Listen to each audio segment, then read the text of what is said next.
I wasn't late, I wasn't early, it was just another morning that didn't ask for attention. The hallway smelled like disinfectant and paper. Lockers slammed in uneven rhythms. Someone laughed too loudly near the stairs. I walked past it all without looking up. My locker was exactly where it had always been. I spun the dial. Once, twice, the metal clicked open. The letter was resting on top of my books. Not tucked inside. Not hidden. Placed. It was folded neatly, edges aligned, like someone had taken their time. The paper was heavier than notebook paper. Cream-colored, uncreased. I didn't touch it right away. There was no name on the outside, no hearts, no joke written in the corner, just a single fold and a certainty that it was meant for me. I checked the locker next to mine, then the one across. Nothing. This one was deliberate. I picked it up and unfolded it once. The handwriting was calm, clean, familiar, in a way I couldn't immediately place. It wasn't rushed, it wasn't dramatic, it didn't apologize for existing. I've been meaning to say this for a while. It began. I read the first line twice, not because it was confusing, because my body had already gone still. The letter didn't flirt, it didn't plead, it didn't pretend to be casual. It spoke with confidence, with patience, with the tone of someone who believed they had the right to be heard. I notice you more than you realize. That was the sentence that slowed everything down. Not the words themselves, the certainty behind them. I leaned my shoulder against the locker door without closing it, my books pressed into my ribs. The hallway noise dimmed, like someone had turned a dial instead of hitting mute. The letter went on. It mentioned things I hadn't announced, patterns I hadn't explained, habits that only appeared when I thought no one was paying attention, the way I stayed after meetings, ended. The way I listened without interrupting, the way I didn't compete for space. There was no compliment in it, just observation. My throat tightened, not from fear, from recognition. I turned the page. The writer didn't ask me anything, didn't invite a response, didn't request secrecy or promise discretion. They simply said they understood me. That was when I stopped reading. Because understanding is a claim, and claims require authority. I folded the paper back the way I found it and stared at the crease. Then I opened it again and read the final line. The signature was at the bottom, written smaller than the rest, almost modest. It wasn't the name I had expected, not the one my mind had quietly rehearsed for weeks, not the one that would have made sense in a way that felt safe. It was from the person I had never allowed myself to consider, the one who had always been present without being close, the one whose voice I recognized without knowing why, the one whose attention I had never sought. I read the name once, then again. I didn't react the way stories say you're supposed to. There was no rush of heat, no sharp inhale, no step backward, just a settling, like something aligning into place that had been misaligned for a long time. I closed the letter carefully and slid it back into my locker, on top of my books, exactly where it had been. I shut the door. The hallway noise returned all at once. Someone brushed past me and apologized without waiting for a response. A bell rang. Footsteps hurried. Life resumed. I stood there longer than necessary, not because I didn't know what to do, but because I understood that whatever this was, it hadn't begun today.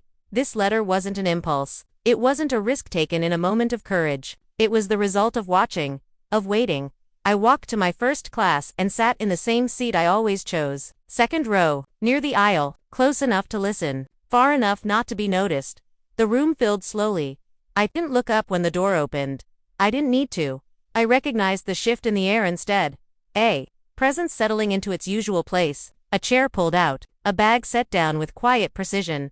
I kept my eyes on the desk in front of me. The letter stayed in my locker, but the knowledge stayed with me. It wasn't the content that disturbed me, it was the clarity. Someone had seen me without my consent, and they hadn't misunderstood. I didn't tell anyone that. Not because I was protecting them, not because I was confused, but because I knew instinctively that this wasn't something to respond to quickly. This wasn't a question, it was a declaration made by someone who believed the space between us already belonged to them. As the day moved on, I noticed small things I had overlooked before, the way certain conversations paused when I approached, the way a glance lingered half a second longer than necessary, the way people assumed I was aware of dynamics no one had explained to me. I realized something quietly, without panic. This wasn't about attraction, it was about access, and access is never accidental. That evening, when I emptied my locker, the letter was still there, undisturbed. As if no one doubted I would return for it, I folded it once more and placed it in my bag. Not as acceptance. Not as rejection. As evidence. I walked out into the cooling air and understood, with an unsettling calm, that this wasn't a story about a note. It was about what had been happening long before it appeared, and what would continue, whether I acknowledged it or not. I didn't know yet what silence would cost me, but I already knew it would be expected. Silence had always been treated like a strength in my family, not spoken about, just rewarded. I was the child who didn't interrupt, the one who finished homework without reminders, the one who learned early how to read a room before entering it. Adults smiled when they described me. She's so easy, so mature for her age. She doesn't need much. It was never said with cruelty. That's what made it work. My sibling was different, louder, faster, more visible, the kind of child teachers remembered and neighbors asked about. They learned early that attention could be shaped into affection. I learned something else. That peace mattered more than precision. That harmony was more valuable than accuracy. That being right was less important than being agreeable. At dinner, my siblings spoke freely. Stories ran long. Jokes landed. Everyone leaned in. I passed plates, refreshed glasses, listened. If I disagreed, I learned to soften it before it reached my mouth. If I noticed something uncomfortable, I adjusted around it instead of naming it. This wasn't asked of me directly, it was modeled. Tension was treated like a flaw in character, not a moment to understand. Silence, on the other hand, was praised as grace. When disagreements happened, they were resolved quickly, cleanly, with smiles that returned before the truth had finished speaking. We didn't argue, we moved on. And I learned that moving on didn't require closure, only cooperation. By the time I was old enough to recognize patterns, I was already part of one. I became the person others relied on not to complicate things, the one who could be trusted to handle it, the one who wouldn't escalate. My sibling became the one whose feelings were managed carefully, whose reactions were anticipated, whose comfort shaped decisions. It wasn't favoritism in the obvious sense. No one said one mattered more. But one required more attention, and attention, I learned, was a limited resource, so I adapted. I learned how to compress myself into acceptable shapes, how to express concern without sounding confrontational, how to carry awareness quietly, so others didn't have to. I learned that insight was only welcome when it didn't disrupt momentum. By adolescence, the roles were settled. My sibling was social proof, easy to introduce, easy to celebrate. I was the one people trusted with logistics, with observation, with emotional labor that didn't need acknowledgement. When something went wrong, I noticed first. When something needed smoothing over, I stepped in. When silence was required, I provided it. It was framed as responsibility. I accepted it as identity. Looking back, there were moments when I almost spoke differently, when a sentence hovered just long enough to change the direction of a conversation. But I could always sense the cost. The pause, the discomfort, the look that said, "Why bring this up now?" So I learned timing, and timing taught me restraint. By the time I reached adulthood, people described me with words that sounded complimentary but carried expectations underneath. Intense, thoughtful, serious. None of them were inaccurate, but none of them allowed for ease. Ease belonged to my sibling. I belonged to function. When new people entered our orbit, friends, partners, colleagues, the dynamic reset quickly. My sibling was introduced with warmth and context. I was introduced with capability. She's very reliable. She notices things. You can count on her. No one ever asked if I wanted to be counted on. I didn't resent it, not consciously. Resentment requires the belief that something else was possible. I had learned early that peace came from predictability, and predictability came from staying within your assigned role. So when I noticed attention shifting in ways that felt unfamiliar, I didn't label it immediately. I adjusted.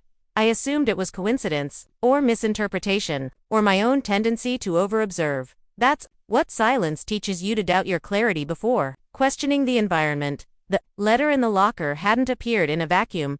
It had emerged from a system where observation was allowed, but acknowledgement was optional, where awareness could exist without accountability. I understood that system well.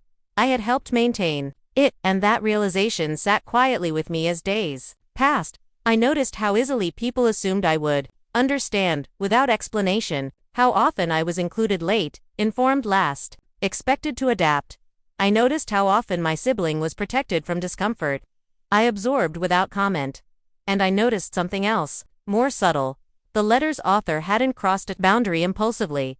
They had assumed one, because in a system where I was trained to stay convenient, access to me had always felt unearned and unquestioned.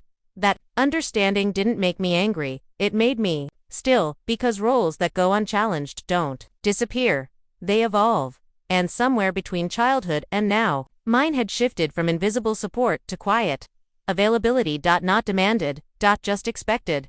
I didn't yet know how this would resolve, but I understood, with the kind of clarity that doesn't need rehearsal, that whatever came next wouldn't be loud, it would be polite, and it would be framed as reasonable. That's how roles become permanent. By the time you notice them, they've already been agreed to by everyone except you.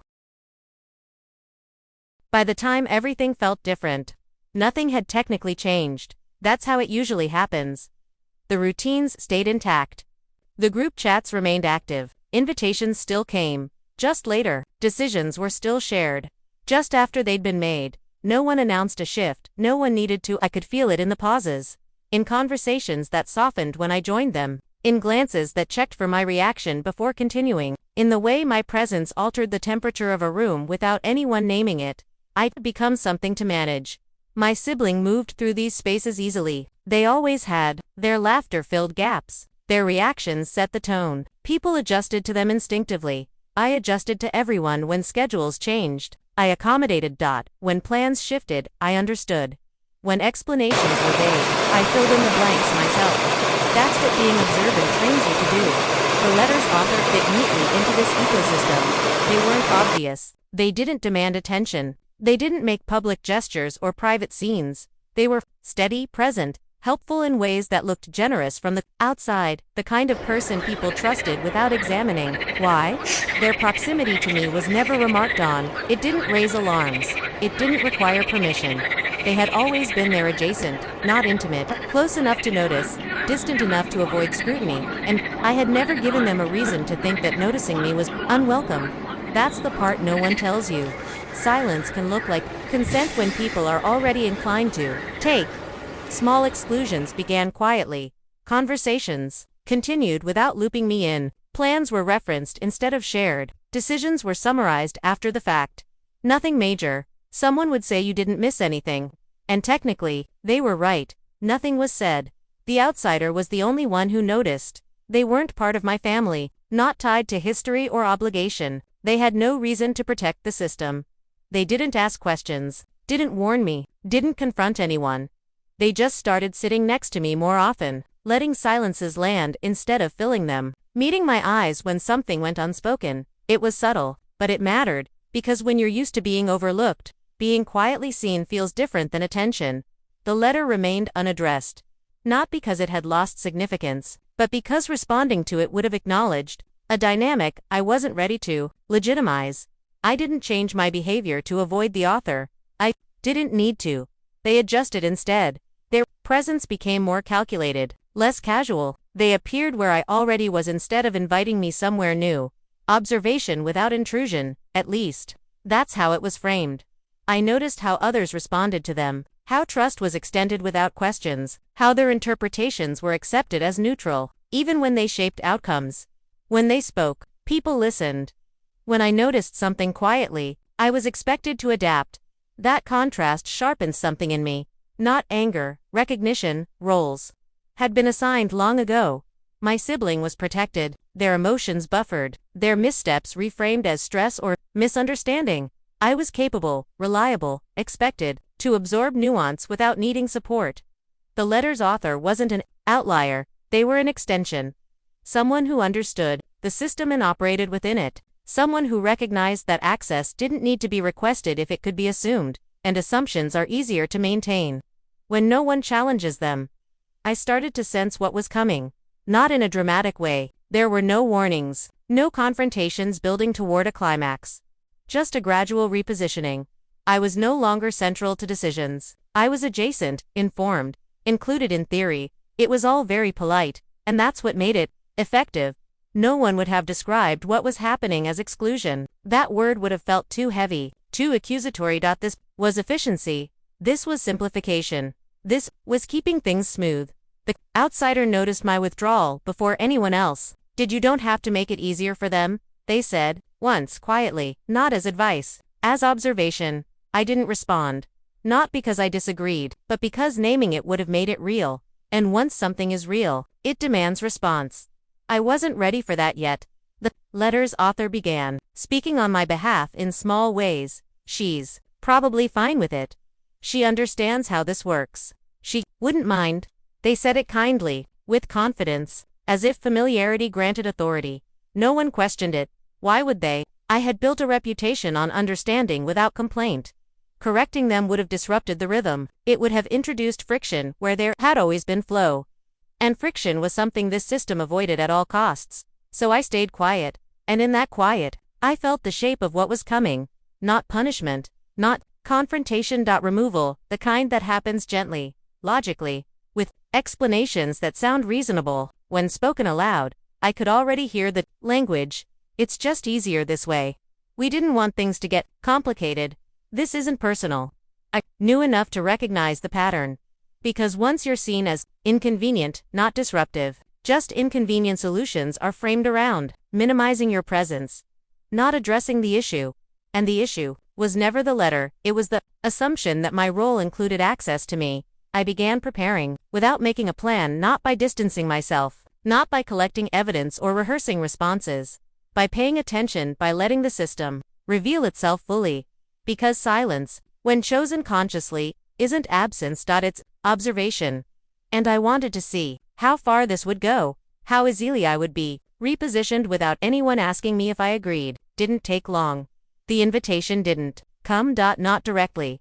It arrived as a suggestion, a framing, a statement presented as mutual understanding, and when it did, it landed exactly where I expected, not with force, but with certainty, as if my agreement had already been assumed. And that's when I knew the next step wouldn't require resistance, it would require decision. On my terms, and in my own time. The conversation didn't begin the way conversations usually do when something is about to change. There was no preamble, no softening language, no warning, disguised as concern. It was delivered the way updates are. Calm, efficient, almost thoughtful. We've been talking, they said. Not, I've been thinking. Not, I wanted to check in. That word did a lot of work. They explained that things had started to feel complicated, that there were dynamics forming that didn't need to form, that simplicity mattered right now. No one raised their voice. No one looked uncomfortable. The tone suggested collaboration, not consequence. It was framed as consideration. It might be better if you took a step back for a bit. Not we're asking you to. Not how do you feel about. Just a suggestion that had already settled into place. The letter was never mentioned. It didn't need to be. Everything in the room was shaped around it without naming it directly. The careful distance, the measured eye contact, the assumption that I would understand the unspoken reference. Understanding had always been my role. I nodded once, not because I agreed, but because I had been trained to acknowledge information before responding. Emotionally, they seemed relieved by that, as if my lack of immediate objection confirmed the reasonableness of their request. It's not a big thing, someone added quickly. Just temporary. Temporary is a word people use when they don't want to define terms. I didn't ask how long. I didn't ask why. Now, I didn't ask what had changed. Because I already knew the answers. Nothing had changed. It had simply reached the point where my presence was no longer convenient. The letter's author didn't speak much during the conversation. They didn't need to. They had positioned themselves well. Neutral, concerned, slightly removed, as if the outcome had surprised them. Too, they met my eyes once. Briefly, there was no apology there, no uncertainty, just confirmation. I said, okay, one word, soft, complete. It landed with more weight than any explanation would have. The room seemed to exhale.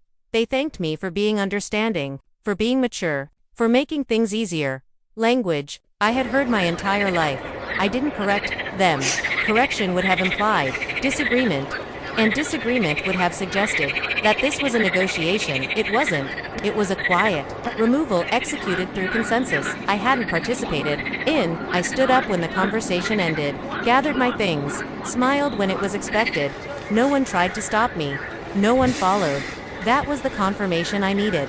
Silence, in that moment, wasn't compliance, it was ownership. Because I wasn't leaving out of confusion, or pressure, or obligation. I was leaving because I understood the system well enough to know that staying would require me to become smaller than I was willing to be. Outside, the air felt cooler than I expected, or maybe I noticed it more. I didn't cry. Not because it didn't hurt, but because hurt requires surprise, and nothing about this had surprised me. What stayed with me wasn't anger, it was clarity. The clarity that comes when people reveal exactly how they see you, not through accusation, but through action. They hadn't asked me what I wanted. They hadn't asked how I felt. They hadn't even asked if I agreed. They had assumed my flexibility. The letter's author had written about understanding me. What they had understood was my predictability. I didn't respond to the letter after that. I didn't return it. I didn't destroy it. I let it remain what it was. Proof that observation without consent is not intimacy. In the days that followed, I didn't announce my withdrawal. I didn't explain my absence. I simply wasn't there. The family narrative continued smoothly. Photos were taken. Plans unfolded. The system adjusted. That's what systems do. They adapt around what they remove. I watched from a distance I hadn't chosen but accepted. Not passively. Intentionally, because silence can be imposed, but it can also be selected. And when you choose it yourself, it becomes something else entirely. Not absence, but boundary. I didn't know yet what would replace what I'd stepped away from. I only knew that whatever came next would not require me to make things easier for people who had already decided I was expendable, and that was enough to stand on. For now. Life has a way of continuing, even when you're quietly edited out of someone else's version of it. Especially then. I didn't fill the space I'd left with explanations. I didn't replace it with distraction. I let the days arrive and move through me without commentary. That's when something shifted. Not outwardly. Nothing dramatic happened all at once. But the energy I had spent anticipating others was suddenly available. The attention I had used to monitor rooms, adjust tone, soften edges, it had nowhere to go, so it went inward. Into work I had been postponing. Into decisions I had delayed because they felt inconvenient to others. Into clarity I hadn't rushed because it didn't serve the group. I hadn't realized how much of my focus had been exported until it returned. The breakthrough didn't announce itself. It came as an email that didn't ask for follow-up. A meeting that ended with a decision already made. A recognition that wasn't framed as encouragement, but as acknowledgement. They didn't tell me I had potential. They treated me like someone whose work spoke without translation. It was quiet, clean, earned. While the family narrative continued in its carefully managed rhythm, something else was unfolding in parallel. I was being evaluated by people who didn't know my history, who had no investment in my compliance, who didn't need me to be agreeable in order to keep things smooth. They only cared about outcomes, and I delivered them. There was no applause, no announcement, just a shift in how my name was used in rooms I wasn't present in. With certainty, with expectation. The contrast was noticeable. On one side, a controlled image maintained through omission. On the other, a reality built through consistency. I didn't share my progress widely, not out of secrecy. Out of precision. I had learned the cost of offering information into systems that it for their own balance, so I let the work accumulate quietly. Results have weight. They don't need framing. The outsider noticed first. They didn't congratulate me, didn't ask questions, just nodded when I mentioned something in passing. I figured. They said nothing more. That kind of recognition lands differently, because it doesn't require performance. Meanwhile, the letter's author continued to occupy their position comfortably. They were still trusted, still consulted, still operating as a stabilizing presence, but something subtle began to change. Questions surfaced, not accusations. Just inconsistencies, timelines that didn't align perfectly, decisions that didn't yield the ease they had promised. Without me there to absorb friction, the system had to process it differently, and systems don't like that. People began reaching out, not to apologize, not to reconcile, but to update me, to inform me of things I was no longer part of. As if proximity still implied relevance, I kept my responses brief, neutral. I didn't correct assumptions. I didn't offer commentary. I let them feel the absence without explaining it. Because absence, when unfilled, becomes noticeable. My success wasn't visible to the family in the ways success is usually measured. There were no photos, no posts, no moments designed for consumption. But it was visible elsewhere. In how my schedule filled, in how my voice carried weight without raising volume. In how decisions included me by default, not by courtesy. And eventually, that visibility began to leak. Someone mentioned my name in a context that didn't fit the old narrative, someone else repeated it, someone asked a question that didn't have a simple answer. I wasn't present for any of it. Which meant I couldn't control it. That was the point. Truth moves differently when it isn't being managed. I didn't feel satisfaction. That would have required comparison. What I felt was alignment. The version of myself that had been inconvenient was functioning exactly as intended outside a system that required her to be smaller. The letter stayed where it was, unread, unanswered. It no longer held power. Because the person who wrote it had misunderstood something fundamental. Access to me was never the prize. Understanding was. And that was something they had observed, not earned. As the weeks passed, the distance between who I was becoming and the role I had left grew wider. Not in spectacle, in substance. I didn't rush toward closure. I didn't seek resolution, because resolution implies a shared ending. This was divergence, and divergence doesn't need agreement, it just needs movement. The movement was already happening. Quietly, without me pushing, and, for the first time, I let it. I wasn't there when the questions started to connect. That mattered. Because when truth arrives without an escort, it isn't accused of having an agenda. I heard about it later, in fragments, in comments that weren't meant to report anything. Just to fill space, someone mentioned my work in a room where my absence had been explained away as preference. Someone else paused, then added context that didn't fit the earlier version. No one argued, they just noticed. The letter's author didn't lose standing all at once. That would have required confrontation, required drama. What they lost was certainty. People began asking for clarification instead of accepting summaries. Timelines were checked. Decisions were revisited quietly. Nothing was said about me directly, which was how I knew it was working. The family narrative didn't collapse. It adjusted. That's what image-focused systems do when control slips. They soften, they reframe, they move on quickly. But something had shifted underneath. I was no longer the silent constant they could reference without including. I was a variable they didn't fully understand anymore, and that unsettled them more than anger ever could have. My sibling reached out first. Not with an apology, not with questions, with normalcy. A message that assumed continuity, familiar language, an invitation framed like nothing had happened. I read it once, then I set my phone down and waited. Not to punish, not to calculate. To listen to myself. When I replied, it was measured, kind, clear. I'm not available for that. No explanation, no follow-up, just information. They didn't respond right away. When they did, it was careful, slightly confused, polite. The tone people use when they realize the rules have changed, but don't know which ones yet. My family followed a similar pattern. Updates instead of invitations. Messages that implied inclusion without extending it. References to shared history that no longer applied cleanly. I didn't correct them. I responded only to what was asked directly, and when something required more than I was willing to give, I said no without cushioning it. No justification. No alternative. Just no. It landed differently than silence ever had. Because silence can be interpreted. A boundary can't. The letter's author never reached out again. They didn't need to. Their understanding of me had always been observational, not relational. Once access was removed, there was nothing left to engage with. I saw them once, unexpectedly, in a public space. They nodded. I nodded back.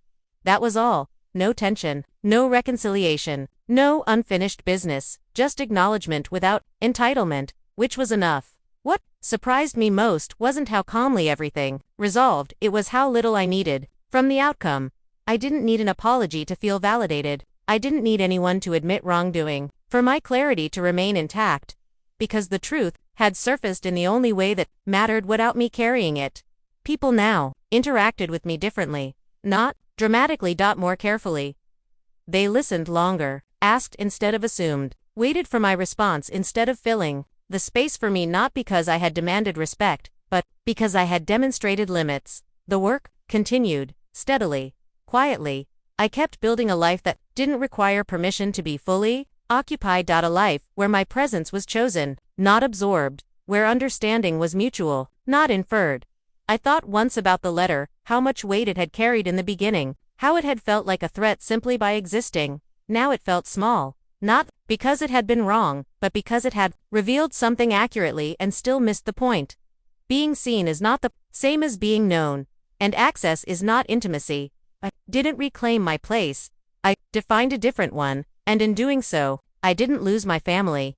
I lost the version of myself that believed. Peace required permission. What remained was quieter, but it was solid, and it didn't need defending.